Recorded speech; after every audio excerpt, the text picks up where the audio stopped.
Our expert Reinhold Deisenhofer says vintage car races like the Oldtimer Grand Prix at the Nürburgring attract thousands.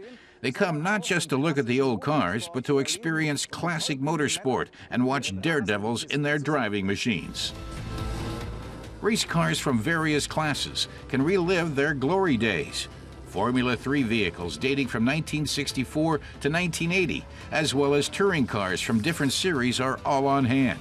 Vehicles from each category get half an hour on the track to strut their stuff. Drivers push the cars to their limits in spite of their age.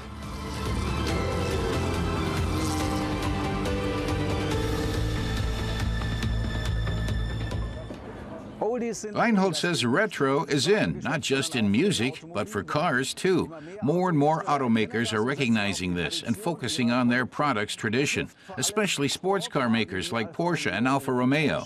Porsche has countless stories to tell, as 70% of all Porsches ever built are still drivable today.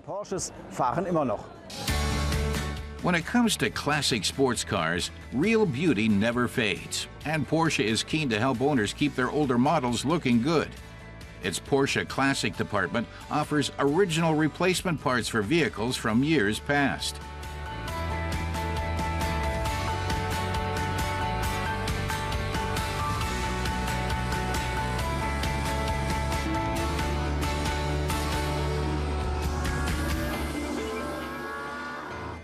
To mark the 40th anniversary of Porsche's transaxle technology, over 100 privately owned cars are taking part in a parade.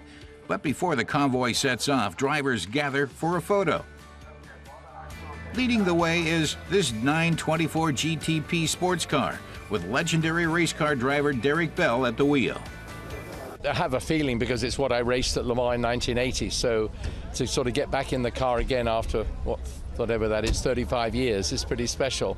But it felt just the same as I remember it, but of course in those days we just went for it. There was nobody in front, so you just went flat out, and it's so easy to drive. Then they're off. Though here, they're not allowed to overtake one another. This is a parade, just for show, not a race. All manner of Porsches zoom around the circuit, but they do have one thing in common. All feature a front engine and rear-wheel drive.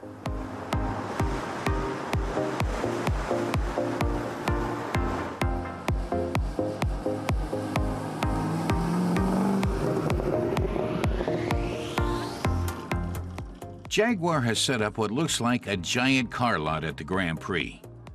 Here, current models like the F-Type sports car, the XF sedan, and JAG's new all-electric Formula E race car stand alongside vintage treasures like this 1966 XJ13.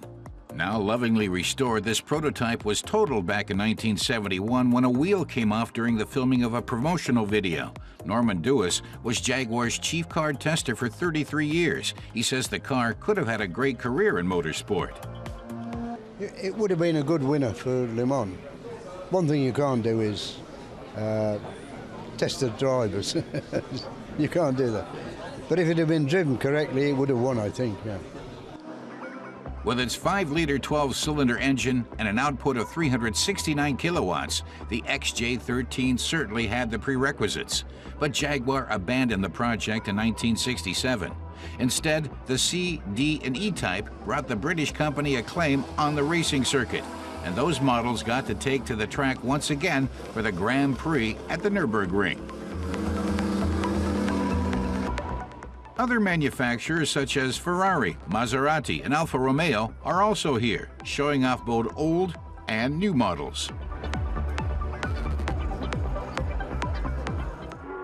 Reinhold says events like this provide the perfect platform to present vintage vehicles and an opportunity to introduce supercars.